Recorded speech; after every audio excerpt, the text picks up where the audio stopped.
അംഗീകൃത ബാറുകളിൽ നിന്നോ അല്ലെങ്കിൽ ബാറിന്റെ അധികാര പരിധിയിൽ നിന്നോ, അതായത് ബാറിരിക്കുന്ന സ്ഥലമായിരിക്കാം ഉദ്ദേശിക്കുന്നത്, അവിടെ നിന്നോ പുറത്തേക്ക് വരുന്ന ആളുകളെ പിടികൂടരുത് എന്ന നിർദ്ദേശമാണ് മലപ്പുറം ജില്ലാ പോലീസ് മേധാവി ശശിധരൻ SHOമാർക്ക് നൽകിയിരിക്കുന്നത്. മുഴുവൻ SHOമാർക്കും ഈ നിർദ്ദേശം നൽകിയിട്ടുണ്ട്. ഇതിൽ വ്യക്തത കുറവുണ്ട്. കാൽനടയായി വരുന്നവരാണോ വാഹനത്തിൽ വരുന്നവരാണോ എന്ന കാര്യം വ്യക്തമാക്കിയിട്ടില്ല.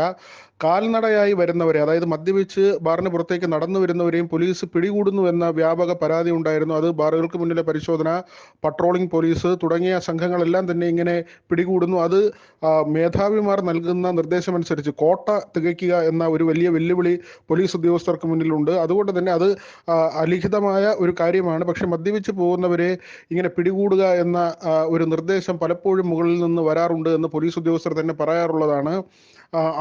അതിന് ഒരു മാറ്റം വരുത്തിയതാണോ, ഇനി അതല്ല ഈ വാഹനത്തിന്റെ കാര്യം ഇതിനകത്ത് പറയുന്നില്ല, അവിടെ നിന്ന് ഇറങ്ങി വരുന്ന ആരെയും പിടികൂടരുത് എന്ന നിലയ്ക്കാണോ എന്നത് ഈ ഉത്തരവിൽ വ്യക്തമല്ല. ഏതായിരുന്നാലും വളരെ വിചിത്രമായ ഒരു ഉത്തരവ് തന്നെയാണ് ഇതെന്ന് പറയാതെ തരമല്ല. മലപ്പുറം ജില്ലാ പോലീസ് മേധാവിയുടേതാണ് ഉത്തരവ്. പലപ്പോഴും ബാറുകാരുടെ ഭാഗത്തു നിന്നും ചില ആവശ്യങ്ങൾ ഉയർന്നു വരുന്നതായി നേരത്തെ വിവരങ്ങൾ ഉണ്ടായിരുന്നു. കാരണം ഈ ലൈസൻസ് ഫീസ് വലിയ തോതിൽ വർദ്ധിപ്പിക്കുകയും പിന്നീട് ഈ ബാറുകൾക്ക് മുന്നിൽ പോലീസ് പരിശോധന നടത്തുമ്പോൾ അവിടെ നിന്ന് വരുന്ന ആളുകളെ പിടികൂടുകയും ചെയ്യുന്നു. ഇത് തങ്ങളുടെ കച്ചവടത്തെ ബാധിക്കുന്നുവെന്ന് പലതവണയായി ഈ ബാറുകാരും പരാതിയായി ഉന്നയിച്ചിട്ടുള്ള കാര്യമാണ്. ഏതായിരുന്നാലും ഇപ്പോൾ മലപ്പുറം പോലീസ് മേധാവിയാണ് ഇത്തരത്തിൽ ഒരു ഉത്തരവിറക്കിയിരിക്കുന്നത്. ബാറിൽ നിന്ന് പുറത്തേക്ക് വരുന്നവരെ പിടികൂടരുത് എന്ന നിർദ്ദേശമാണ് നൽകിയിരിക്കുന്നത്.